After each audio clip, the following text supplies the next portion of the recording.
to Witches and Pros podcast. I am Haley Camarillo, and today I have with me a very special guest, Cody Camarillo, who is the author of A Stone's Throw from the Sea. Cody, you want to tell us a little bit about that? Sure. So it's a grim, dark, post-apocalyptic fantasy. It's set in a completely fictional world, no parallels to our real world.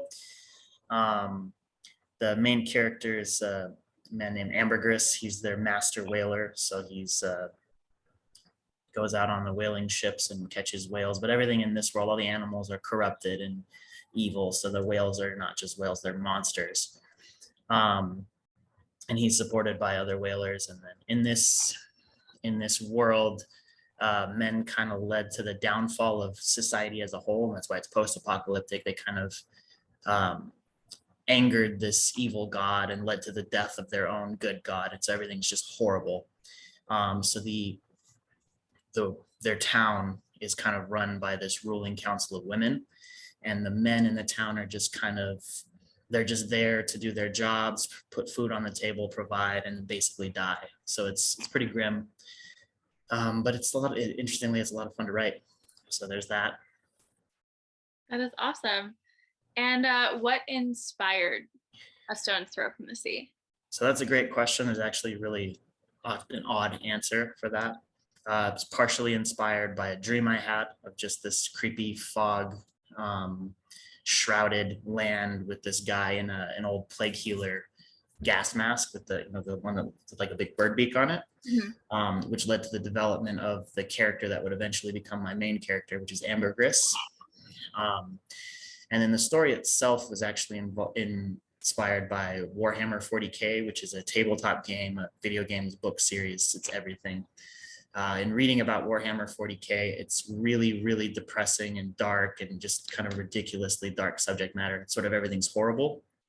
And I got to thinking about what it would be like to write a story in that kind of setting that was so grim, where there's literally no hope of anything better than what's going on right now. And what's going on right now is terrible. After that, certain plot elements just kind of came together as I went on, but that's the main inspiration, is those two things.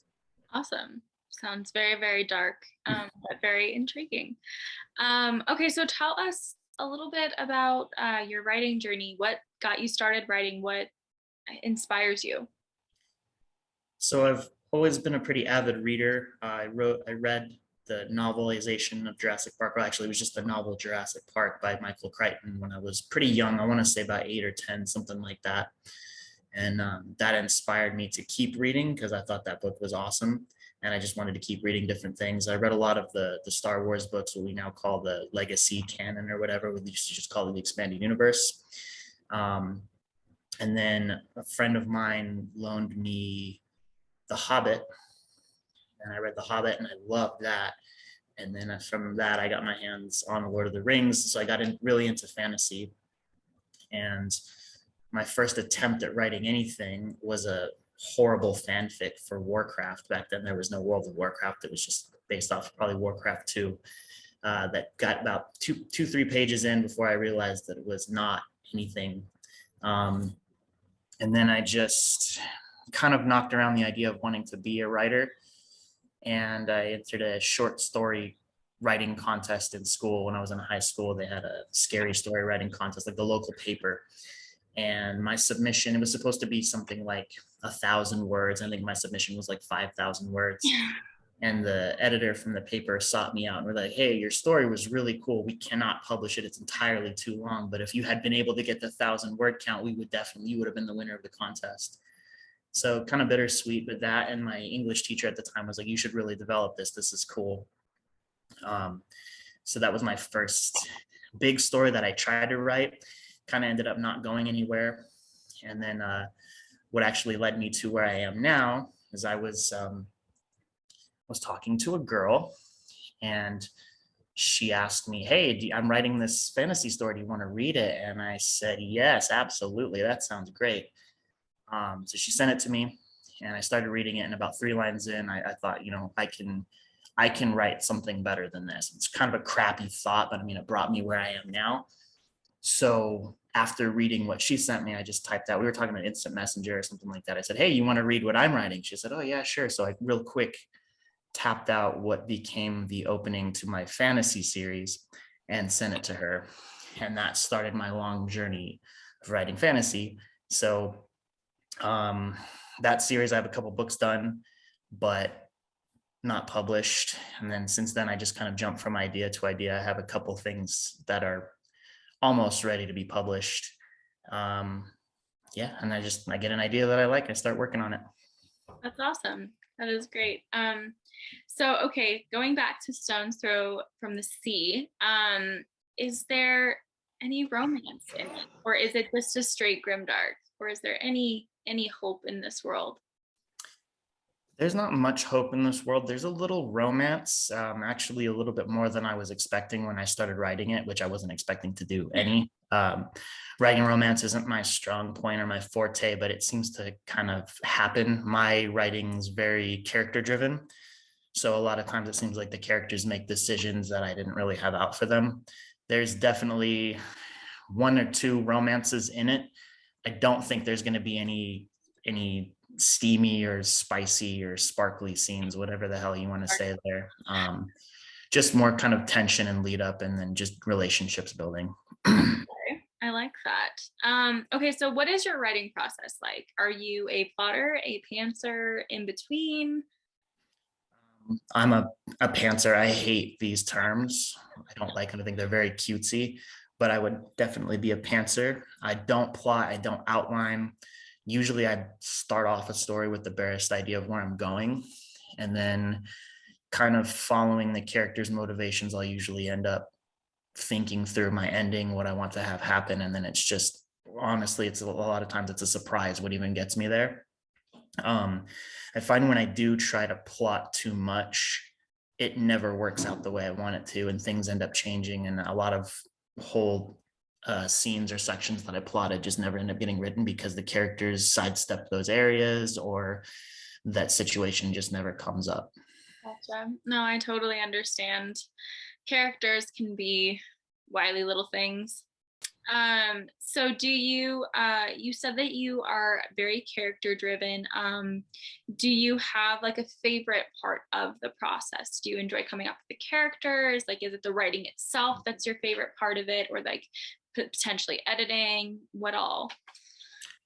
I'm not a big fan of editing. I mean, it's nice to kind of bring it through and bring everything together, but it's not a fun process for me. Mhm. Um, my favorite part would probably be, I really enjoy writing dialogue. So a lot of my stories end up very dialogue heavy. I have to go through and edit a lot of that out. Um, I enjoy world building and kind of building the lore of all these different places. And just, I really, really like character interactions and just seeing where we end up. Mhm. That's awesome. Did you have any struggles with this current project? Well, I am still working on it. So yeah, I do have some struggles. I work full time. I have two children, and that gets in the way. I'm also a gamer, so when the kids go to bed and there is time to write, and look, well, do I work on the story? Do I turn on the Xbox? It's really just time management. And then since this isn't, my fantasy series has a lot of established characters and kind of motives going on, and this is just, it's a one-off standalone story, and everything's kind of brand new even to me. So sometimes I'll just hit a brick wall where I know where I want to end up in a couple of pages, but I don't really know how to get there. So that'd be my struggles, I'd say. Valid struggle. I think we all struggle with that. Um, okay, so you mentioned that you have a few other works. Your fantasy series, what's the name of that? So that is, the series is called The Broken Empire, and the first book's called The Mark of the Wolf. None of this is published. I had an agent at one point, but I don't know what happened to my agent. So they're not published, and not really any plans of publishing those at the moment. I had to do a lot of rewrites on that first book at my agent's behest, and then she stopped talking to me. So now I'm kind of left with a story that's a lot different than it originally was. And I queried agents, publishers for that one, and got a lot of rejections, as you do. And it just kind of lost steam. Mhm. After that, I think I wrote a book called Seven Dogs, which is actually available to purchase on Amazon, I think, called Seven Dogs Book One Fisher by Cody Camarillo, if you want to check that out. Um, that one was meant to be a series, but I started work on the second book in the series and kind of stalled out, lost the spark, the inspiration for that one. So that didn't go very far. But that first book is out there. It's a good mediocre effort. Um, and then that kind of led me to I got this idea that I thought was really cool a couple of summers ago. That led to the last book that I actually finished writing.